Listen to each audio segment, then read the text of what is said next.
नमस्कार दोस्तों, स्वागत है आप सभी का कंप्यूटर की एक और धमाकेदार नई वीडियो में। दोस्तों आज हम लोग इस वीडियो में प्रमुख 20 जो प्रश्न है जो कि आपका प्रीवियस ईयर प्रश्न है, ठीक है, प्रीवियस ईयर प्रश्न है, ठीक है, वो सब को मैं आप लोगों के बीच लेकर के आया हूँ। तो काफ़ी महत्वपूर्ण ये सीरीज़ होने वाला है दोस्तों कंप्यूटर का। और आपने अभी तक मेरे कंप्यूटर की सीरीज़ को नहीं देखा है तो जा कर के प्लेलिस्ट में चेक कर सकते हैं। मैंने काफ़ी सारी वीडियो जो है कंप्यूटर पे ऑलरेडी बना रखा है, ठीक है, आप लोग जा कर के देख सकते हैं वो वीडियो सबको भी। दोस्तों JSSC CGL के मद्देनज़र कंप्यूटर में 20 प्रश्न जो पूछे जाएंगे वो आप लोगों के लिए बहुत ही महत्वपूर्ण होने वाला है।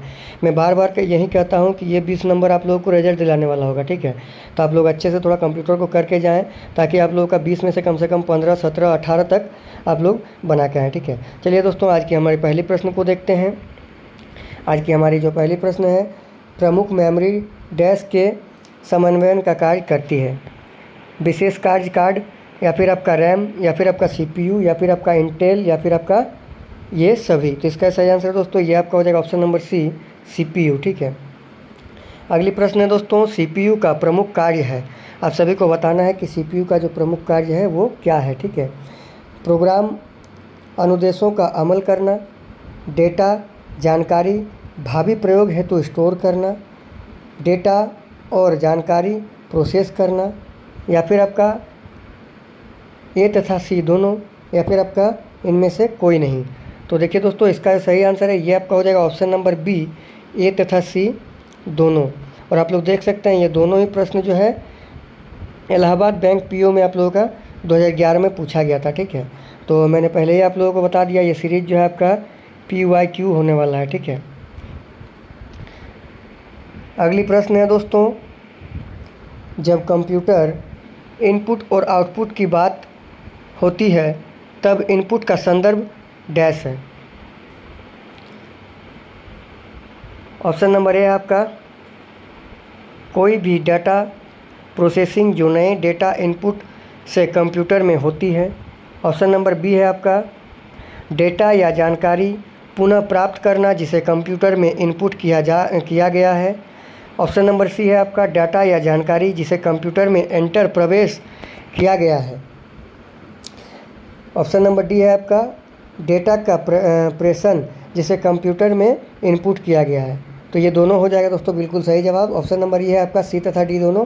तो ये जो ऑप्शन नंबर ई है आपका हो जाएगा सही जवाब। ये भी आपका इलाहाबाद बैंक PO में जो है आपका क्वेश्चन पूछा गया था, ठीक है। अगली प्रश्न है दोस्तों, सभी तार्किक एवं गणितीय परिकलन जो कंप्यूटर द्वारा किए गए हो कंप्यूटर पर होते हैं। प्रणाली बोर्ड, केंद्रीय नियंत्रण unit, central processing unit, motherboard, या फिर आपका मेमोरी। तो इसका सही आंसर है दोस्तों ये आपका हो जाएगा option number C, central processing unit जो आपका CPU होता है, ठीक है। अगली प्रश्न है दोस्तों, अर्थमेटिक ऑपरेशन है। आप सभी को बताना है अर्थमेटिक ऑपरेशन क्या है। क्वेश्चन मार्क है यहाँ पे। ऑप्शन नंबर ए है आपका में यह जानने के लिए एक डाटा आइटम का दूसरी डेटा आइटम से मिलान किया जाता है कि पहली आइटम दूसरी आइटम से बड़ी, बराबर या कम है। ऑप्शन नंबर बी है आपका डाटा आइटमों को आरोही या अवरोही क्रम में मानक पूर्व निर्धारित क्राइटेरिया के अनुसार सॉर्ट करते हैं। ऑप्शन नंबर सी है एंड, और तथा नॉट जैसे ऑपरेटरों के साथ कंडीशनों का प्रयोग करते हैं। ऑप्शन नंबर डी है अर्थमेटिक ऑपरेशन में जमा, घटाना, गुना या फिर भाग। जमा यानी हो गया दोस्तों जोड़, ठीक है, होता है। ऑप्शन नंबर ई है इनमें से कोई नहीं। तो इसका देखिए दोस्तों सही आंसर हो जाएगा ऑप्शन नंबर डी, ALU जो आपका होता है अर्थमेटिक लॉजिक यूनिट जो आपका होता है उसमें जोड़, घटाना, गुना तथा भाग होता है, ठीक है। अगली प्रश्न है दोस्तों, इनपुट, आउटपुट और प्रोसेसिंग डिवाइस का समूह डैश का निरूपण करता है। मोबाइल डिवाइस का, इंफॉर्मेशन प्रोसेसिंग साइकिल का, या फिर आपका सर्किट बोर्ड का, या फिर आपका कंप्यूटर सिस्टम का, या फिर आपका इनमें से कोई नहीं। तो इसका सही आंसर दोस्तों ये आपका हो जाएगा option number D, computer system का। ठीक है, अगली प्रश्न है दोस्तों, निम्नलिखित में से कौन सा कार्य नहीं करता है? इनपुट, प्रोसेसिंग, कंट्रोलिंग, अंडरस्टैंडिंग, या फिर आपका आउटपुट। तो इसका सही आंसर हो जाएगा दोस्तों ऑप्शन नंबर डी, अंडरस्टैंडिंग। ठीक है, अगली प्रश्न है दोस्तों, कंप्यूटर में अधिकांश प्रोसेसिंग डैश में होता है? मेमोरी में, या फिर आपका रैम में, या फिर आपका मदरबोर्ड में, या फिर आपका सीपीयू में, या फिर आपका इनमें से कोई नहीं। तो इसका जो सही आंसर है दोस्तों ये आपका हो जाएगा ऑप्शन नंबर डी, सीपीयू में। ठीक है, अगली प्रश्न है दोस्तों, एएलयू डैश परिचालन संपन्न करता है? लॉगरिदम आधारित, या फिर आपका ASCII आधारित, या फिर आपका एल्गोरिदम आधारित, या फिर आपका अर्थमेटिक आधारित, या फिर आपका इनमें से कोई नहीं। तो देखिए दोस्तों इसका सही आंसर हो जाएगा ALU, जो कि आपका अर्थमेटिक लॉजिक यूनिट है। तो इसका सही आंसर हो जाएगा ऑप्शन नंबर डी, उसके फुल फॉर्म में ही इसका आंसर जो है छुपा हुआ है। ठीक है, तो इसका सही आंसर हो जाएगा ऑप्शन नंबर डी। चलिए दोस्तों आज की हमारी अगली प्रश्न देख लेते हैं।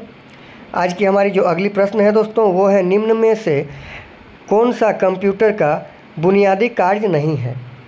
आप सभी को बताना है कि निम्न में से कौन सा जो है कंप्यूटर का बुनियादी कार्य नहीं है। ऑप्शन नंबर ए है आपका डेटा को स्वीकार करना और प्रोसेस करना। ऑप्शन नंबर बी है इनपुट को स्वीकार करना। ऑप्शन नंबर सी है डेटा को प्रोसेस करना। ऑप्शन नंबर डी है डेटा को स्टोर करना। ऑप्शन नंबर ई है टैक्स को स्कैन करना। तो इसका सही आंसर हो जाएगा दोस्तों, कंप्यूटर का बुनियादी कार्य नहीं पूछा गया है, तो ये हो जाएगा आपका ऑप्शन नंबर ई, टैक्स को जो है स्कैन करना, ये आपका कंप्यूटर का बुनियादी कार्य नहीं है दोस्तों। ठीक है, अगली प्रश्न है, किसी बाहरी स्रोत से आती है और कंप्यूटर सॉफ्टवेयर में फीड की जाती है, उस सूचना को डैश कहते हैं? आउटपुट, इनपुट, थ्रूपुट, रिपोर्ट, इनमें से कोई नहीं। देखिए दोस्तों इस क्वेश्चन में, क्वेश्चन तो काफ़ी बड़ा है नहीं, क्वेश्चन तो छोटा सा ही है, लेकिन इस क्वेश्चन में ज़्यादातर बच्चे ये कंफ्यूज कर जाते हैं कि बाहर से जो आती है सॉफ्टवेयर के अंदर उसे आउटपुट हम लोग कहेंगे कि इनपुट कहेंगे। जब दोस्तों कोई भी चीज़ आएगी आपके अंदर तो वो इनपुट होगा। ठीक है, आप उसमें समाहित कर रहे हैं, आप उसको ले रहे हैं, तो वो इनपुट होगी। और जब कोई चीज़ को कंप्यूटर देगी, ठीक है, तो वो हो जाएगा आपका आउटपुट। ठीक है, तो ये हो जाएगा दोस्तों ऑप्शन नंबर बी, इनपुट। इसका सही आंसर हो जाएगा इनपुट। ठीक है, अगली प्रश्न है दोस्तों, सूचना के नियंत्रण के अंतर्गत ऑपरेट करने वाली इलेक्ट्रॉनिक डिवाइस जो डाटा को स्वीकार करती है, डाटा को प्रोसेस करती है, आउटपुट प्रोड्यूस करती है और भविष्य में प्रयोग के लिए परिणामों को स्टोर करती है, वो क्या है? ऑप्शन नंबर ए है आपका इनपुट। ऑप्शन नंबर बी है आपका कंप्यूटर। ऑप्शन नंबर सी है आपका सॉफ्टवेयर। ऑप्शन नंबर डी है आपका हार्डवेयर। ऑप्शन नंबर ई है आपका इनमें से कोई नहीं। तो इसका सीधा सा आंसर हो जाएगा दोस्तों ऑप्शन नंबर बी, कंप्यूटर। ठीक है, अगली प्रश्न है दोस्तों, कंप्यूटर के सेंट्रल प्रोसेसिंग यूनिट का फंक्शन क्या है? तो सीपीयू का फंक्शन पूछा गया है। ऑप्शन नंबर ए है आप लोगों का इनवॉइस बनाता है। ऑप्शन नंबर बी है आपका गणनाएं और प्रोसेसिंग करता है। ऑप्शन नंबर सी है आपका डाटा डिलीट करता है। ऑप्शन नंबर डी है आपका डाटा को करप्ट करता है। ऑप्शन नंबर ई है आपका इनमें से कोई नहीं।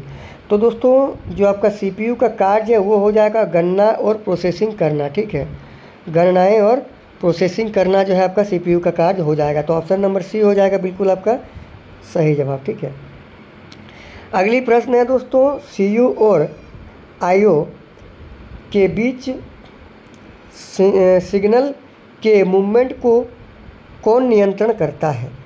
ऑप्शन नंबर ए है एएलयू। ऑप्शन नंबर बी है control unit. Option number C है memory unit. Option number D है secondary storage. Option number E है इनमें से कोई नहीं। तो इसका सही आंसर दोस्तों ये आपका हो जाएगा option number B, control unit. ठीक है, अगली प्रश्न है दोस्तों, और देखिए दोस्तों ये सभी प्रश्न जो मैं आप लोगों से आज कर रहा हूँ वो आपका प्रीवियस ईयर क्वेश्चन है, ठीक है। सभी आपका PYQ है, ठीक है। तो काफ़ी महत्वपूर्ण हो जाता है ये परीक्षा के दृष्टिकोण से आप लोगों के लिए। तो आप लोग वीडियो पे अंत तक बने रहें। और दोस्तों आप लोगों से निवेदन है कि अगर आप लोगों को मेरी वीडियो पसंद आती हो दोस्तों तो कृपया करके मेरे चैनल को ज़रूर सब्सक्राइब कर लें, ठीक है। मैं रोज़ वीडियो बनाता हूँ, मेहनत करके वीडियो निकालता हूँ, क्वेश्चन जुगाड़ करता हूँ, उसके बाद रिकॉर्डिंग करता हूँ, उसके बाद अपलोड करता हूँ। चूँकि मेरे पास बोर्ड नहीं है, उचित संसाधन नहीं है, फिर भी मैं वीडियो बनाते रहता हूँ, चूँकि वीडियो बनाना मुझे दोस्तों अच्छा लगता है, ठीक है। तो आप लोग भी थोड़ा सपोर्ट करें ताकि मैं रोज़ आप लोगों के लिए एक अभी वीडियो ला रहा हूँ, हो सकता है आने वाले दिनों में 3-3 वीडियो लाऊँ, ठीक है। तो आप लोग थोड़ा सा सपोर्ट दिखाइए और ज़्यादा से ज़्यादा सब्सक्राइब कीजिए। और CGL के एग्ज़ाम तक कम से कम दोस्तों मेरे चैनल में 5000 सब्सक्राइबर पूरा करवा दीजिए, ठीक है। 5000 अगर सब्सक्राइबर पूरा हो जाएगा दोस्तों तो मैं सही में आप लोगों को कह रहा हूँ कि काफ़ी ज़्यादा खुश हो जाऊँगा। और हो सकता है कि छोटे फॉर्मेट में एक फ्री कोचिंग जो है वो भी आप लोगों के सामने लेकर के आऊँगा, ठीक है। चलिए दोस्तों अगली क्वेश्चन हम लोग देख लेते हैं। अगली क्वेश्चन है हमारी, प्रोसेसर के 3 मुख्य भाग हैं। Option number A ALU control unit और आपका रजिस्टर। ऑप्शन नंबर B है आपका ALU कंट्रोल यूनिट और आपका रैम। ऑप्शन नंबर C है आपका कैश कंट्रोल यूनिट और रजिस्टर। ऑप्शन नंबर D है आपका कंट्रोल यूनिट रजिस्टर और रैम। ऑप्शन नंबर E है आपका रैम रोम और आपका CD रोम। तो देखिए दोस्तों कंप्यूटर के जो 3 मुख्य भाग होते हैं ना वो आपके ALU होते हैं, आपका CU होते हैं और आपका रजिस्ट्रार होते हैं, ठीक है। तो इसके अनुसार से आपका कौन सा ऑप्शन आप लोगों को सही लग रहा है? तो ऑप्शन नंबर A जो है आप लोगों का ये हो जाएगा बिल्कुल सही जवाब, ठीक है। अगली प्रश्न है दोस्तों, निम्न में से कौन सा इनपुट यूनिट से नहीं जुड़ता है? ऑप्शन नंबर A यह बाहरी दुनिया से डेटा स्वीकार करता है। निम्न में से कौन सा इनपुट यूनिट से नहीं जुड़ता है? हाँ, ठीक है। ऑप्शन नंबर A है आपका यह बाहरी दुनिया से डेटा स्वीकार करता है। ऑप्शन नंबर B है यह डेटा को बाइनरी कोड में बदलता है जिससे कंप्यूटर समझता है। ऑप्शन नंबर C है बाइनरी डेटा को मानव द्वारा पढ़े जाने वाले रूप में बदलता है जिसे प्रयोक्ता समझ सकते। ऑप्शन नंबर D है यह आगे प्रोसेसिंग के लिए डेटा को बाइनरी कंप्यूटर में भेजता है। ऑप्शन नंबर E है इनमें से कोई नहीं। तो इसका जो सही आंसर है दोस्तों ये और कोई नहीं, आपका ऑप्शन नंबर C हो जाएगा। यह बाइनरी डेटा को यह बाइनरी डेटा को मानव द्वारा पढ़े जाने वाले रूप में बदलता है जिसे प्रयोक्ता समझ सकते हैं, ठीक है। अगली प्रश्न है दोस्तों, बुनियादी कंप्यूटर प्रोसेसिंग चक्र में डैश शामिल है। ऑप्शन नंबर A है इनपुट प्रोसेसिंग और आउटपुट। ऑप्शन नंबर B है आपका सिस्टम और एप्लीकेशंस। ऑप्शन नंबर C है आपका डेटा और सूचना एवं एप्लीकेशन।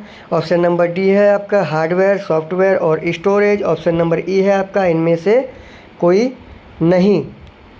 तो इसका जो सही आंसर है दोस्तों ये आपका हो जाएगा option number A input processing और आउटपुट जो है आपका बुनियादी कंप्यूटर प्रोसेसिंग चक्र में शामिल होते हैं, ठीक है, याद रख लीजिएगा। चूँकि दोस्तों मैंने आप लोगों को बताया था कि 20 प्रश्न होने वाले हैं, तो 20 नहीं, हमको लगता है कि इसमें 24 या 25 प्रश्न है। तो कोई दिक्कत नहीं दोस्तों, जितना ज़्यादा प्रश्न हो उतना ही आप लोगों के लिए अच्छा है, क्योंकि 3-4 प्रश्न बच रहे थे और ये चैप्टर पूरा ख़त्म हो रहा था। तो मैंने क्या किया कि सभी प्रश्नों को एक साथ मैंने इसमें ऐड कर दिया, ठीक है। 4-5 प्रश्नों के लिए फिर से वीडियो लाना, तो जिस कारण से मैंने दोस्तों 20 प्रश्न की जगह पे 25 या 26 प्रश्न इसमें ऐड कर दिया है, ठीक है। तो ये कोई बात नहीं दोस्तों, आप लोगों के लिए अच्छा ही है, जितने भी ज़्यादा प्रश्न हो सकता है 2-4 मिनट वीडियो लंबी बनेगी।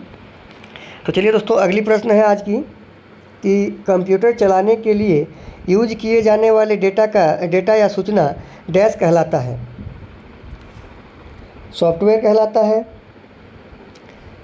हार्डवेयर कहलाता है, पेरिफेरल कहलाता है, CPU कहलाता है या इनमें से कोई नहीं।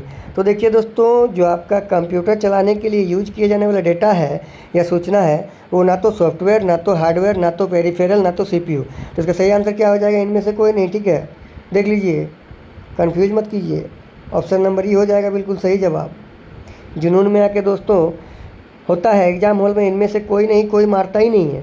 99% बच्चा इनमें से कोई नहीं मारता है। और एक फैक्ट की बात है दोस्तों, जहाँ ऑल ऑफ द अबव मिलता है या इनमें से सभी मिलता है तो वहीं ऑप्शन को बच्चा जो है टिक करके आता है, ठीक है। तो ऐसा नहीं है कि इनमें से सभी और इनमें से कोई नहीं जो है, आप लोग हमेशा वहीं तुक्का काम करें, ठीक है। क्योंकि कभी कभी इनमें से कोई नहीं भी होता है और कभी कभी ऑल ऑफ द अबव भी नहीं होता है, आप लोग याद रख लीजिएगा, ठीक है। अगली प्रश्न है, एक हार्डवेयर डिवाइस जो डेटा को अर्थपूर्ण इन्फॉर्मेशन में परिवर्तित करता है वह डैश है। Protector, output device, input device, program या फिर आपका प्रोसेसर। तो इसका सही आंसर हो जाएगा दोस्तों ऑप्शन नंबर ई, प्रोसेसर, ठीक है। अगली प्रश्न है दोस्तों, गणना और तुलना के लिए कंप्यूटर के किस भाग का प्रयोग किया जाता है?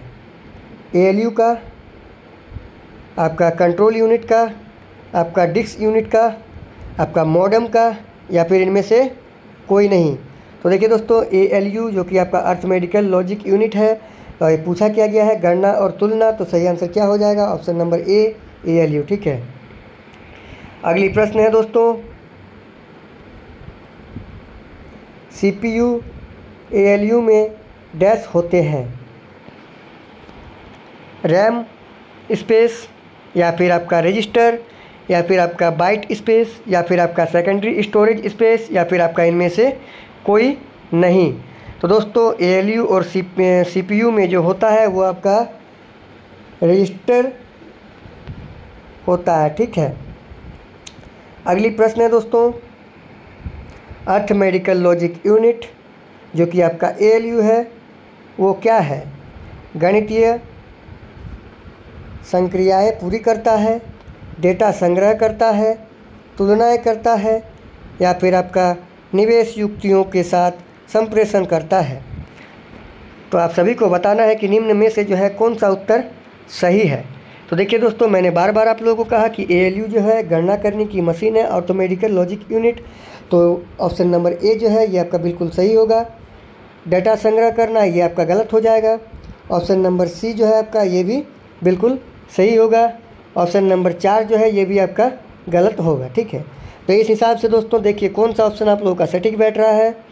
ऑप्शन नंबर ए है केवल 1, ऑप्शन नंबर बी है केवल 2, ऑप्शन नंबर सी है केवल 1 और 2, ऑप्शन नंबर डी है केवल 1 और 3, माफ़ कीजिएगा। तो सही आंसर क्या हो जाएगा दोस्तों? केवल 1 और 3, ठीक है। तो ऑप्शन नंबर डी हो जाएगा आप लोगों का बिल्कुल सही जवाब। अगली प्रश्न है दोस्तों, डैश डिवाइस मनुष्य द्वारा समझे जाने वाले डेटा और प्रोग्राम को ऐसे रूप में बदल देती है जिसे कंप्यूटर प्रोसेस कर सकता है। ऑप्शन नंबर ए है प्रिंटिंग, ऑप्शन नंबर बी है आउटपुट, ऑप्शन नंबर सी है आपका solid store, option number D है आपका मॉनिटर, ऑप्शन नंबर ई है आपका इनपुट। सही आंसर हो जाएगा ऑप्शन नंबर ई, इनपुट, ठीक है। अगली प्रश्न है दोस्तों, सीपीयू में कंट्रोल मेमोरी डैश यूनिट है?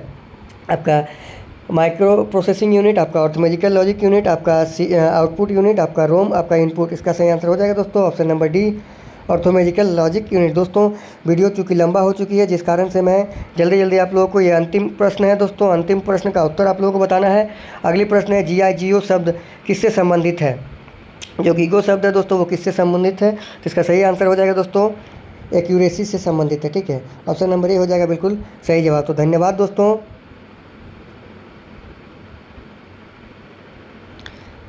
वीडियो पे अंत तक बने रहने के लिए।